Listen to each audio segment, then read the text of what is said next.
Hello, welcome to the National Army Museum in Chelsea. We tell the story of our army and the soldiers who have served in it from 1640s to the present day. It is our pleasure to take you on a virtual tour of our galleries, showcasing the museum's key artefacts relating to the campaign in East Asia. All of the objects I discussed today are available to view online. The campaign in Asia and the Pacific was truly a world war.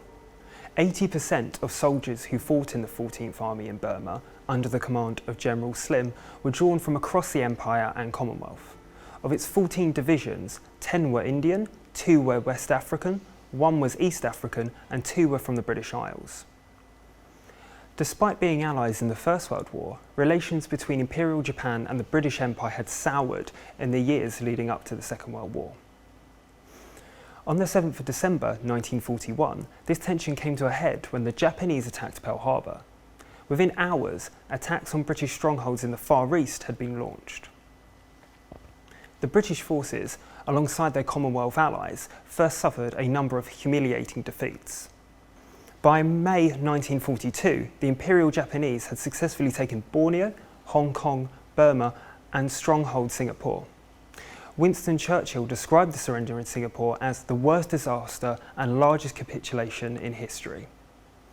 It was only with the formation of the 14th Army in 1943 that the British and Commonwealth forces start to turn the tables in Southeast Asia. Building upon the successes of the Chindits, the 14th Army launched a successful offensive in Burma, aiming to reclaim its former territories.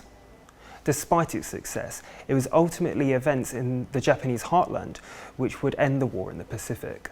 On the 6th and 9th of August 1945, the cities of Hiroshima and Nagasaki were obliterated by the atom bomb, leading to Japanese surrender. In Britain and the Commonwealth, we commemorate VJ Day on the 15th of August, the day in which Japan initially declares its surrender.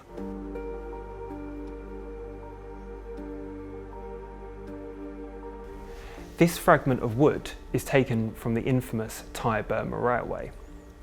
After successfully capturing many British possessions in Asia, Japan looked towards the crown jewel in British Empire, India. Capturing India would supply Imperial Japan with an abundance in both men and raw materials. Their proposed route of invasion was to advance through the bordering nation of Burma. Such a task, however, would require a supply route which could keep a Japanese invasion force equipped. The more traditional route of Rangoon via Singapore was insufficient due to the Allied naval presence. An alternative route was needed, therefore. This led to the infamous Thai-Burma Railway. Built by Commonwealth, Dutch and American prisoners of war, as well as Asian civilians, the continuous single-gauge railway would span 250 miles, connecting Burma to Thailand. Construction started in October 1942 and finished in November 1943, a completion time of only 13 months. Conditions were especially brutal for the POWs involved in the railway's construction. Due to the Japanese belief that surrender was unhonourable, Commonwealth POWs were subjected to long work hours, frequent beatings and inadequate supplies of food or medicine. During the construction of Hellfire Pass, the longest and deepest cutting of the railway, POWs were forced to work 18-hour days in order to keep up with the Japanese demands of speedo. Large sections of the railway were situated along the River Kwai, events which were immortalised in the film Bridge over the River Kwai. The bridge was still in use until 2014 when a bypass was built out of respect for the memory of those who died building it. In total, more than 16,000 British, Dutch, Australian and American POWs died during the construction of the Thai-Burma Railway. In addition to this, 90,000 forced Asian labourers also lost their lives. Consequently, the construction project earned the nickname of the Death Railway. Upon completion, the Japanese used the railway until Allied bombing commenced from November 1944. Allied bombing successfully destroyed almost every railway bridge throughout Thailand. In this painting, we can see a group of soldiers being supplied by air. This oil on canvas painting by artist Captain Hugh Milcom, painted in 1991, depicts the 81st West African Division, the Black Tarantulas, while in Arakan in Burma in 1944. Air supply was a vital part of the Allied strategy in Burma. It had been introduced in 1943 to support the Chindits, a special force that operated behind enemy lines on long-range penetration missions.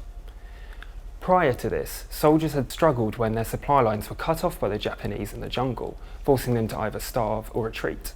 Success from the Chindits reinforced this new look towards air support.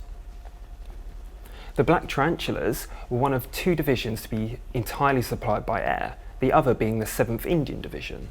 The strategic relevance of this could not be underestimated.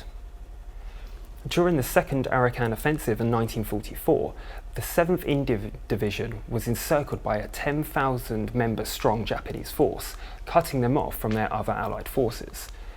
The Japanese had used this encircling strategy to great effect previously, and thus expected an all-out retreat. Knowing that they could be supplied wholly by air, the 7th Indian Division entrenched themselves in a box structure, known by historians as the admin box. This essentially changed the geometry of the battlefield in Burma, enabling the British to overcome the encirclement tactics of the Japanese for a comprehensive 360-degree defence, underpinned by secure air supply lines. While the Japanese launched successive attacks against the admin box, the 81st West African Division advanced along the Caledon River and threatened the entire Japanese position in Burma. As the 14th Army began to advance into Burma following the battles of Imphal and Kohima in the summer of 1944, airdrops were an essential part of the supply line. The 14th Army in Burma was a multinational and multilingual army, made of men from across the British Empire and Commonwealth. The 81st West African Division were the first division to be formed from the units of the West African Frontier Force, made up of troops of 4 African nations: Gambia, Nigeria, Sierra Leone and the Gold Coast, modern-day Ghana. They are known as the Black Tarantulas thanks to their formation badge, which was chosen by General Warner. The spider was chosen as it represented Gizzo or Anansi, a West African folk hero which overcame his enemies with guile and cunning. In total, the British Empire recruited just over 600,000 soldiers from the African continent. They are very much the forgotten ally in Burma and deserve proper credit. This rifle is the Lee Enfield No. 5 Mark I. This modified Lee Enfield showcases how the British Army understood it needed to adapt its arsenal specifically for the jungle terrain. In 1942, the British Infantry Weapons Department began research on a lighter and shorter version of the Lee Enfield No. 4 Mark I. Introduced in September 1944, the No. 5 Mark I was lighter than its predecessor due to the removal of some steel components. A new 20.5-inch barrel featured a pinned-on flash muzzle to avoid detection by the Japanese in the jungle. A flash could give away your location. However, these modifications increased the recoil of this weapon, making this weapon much less accurate than other rifles of the time. It was an unpopular weapon. Another weapon used in the Burma campaign was this 3.7-inch mountain howitzer Mark I. This particular gun was made for the Indian Army in Burma, where it was widely used. It was designed to be broken down into several loads for transportation by mule. Although officially designated as the mountain howitzer, it was already known as the pack howitzer throughout its service. It remained in service until 1960. This bamboo cane was taken from an officer at Changi jail in Singapore after he had been found guilty of war crimes against British and Commonwealth prisoners during the Far East campaign. Originally a British prison, Changi jail was taken by the Japanese following the surrender of Singapore. The jail was part of a wider collection of POW and Malayan civilian camps in the eastern province of Changi.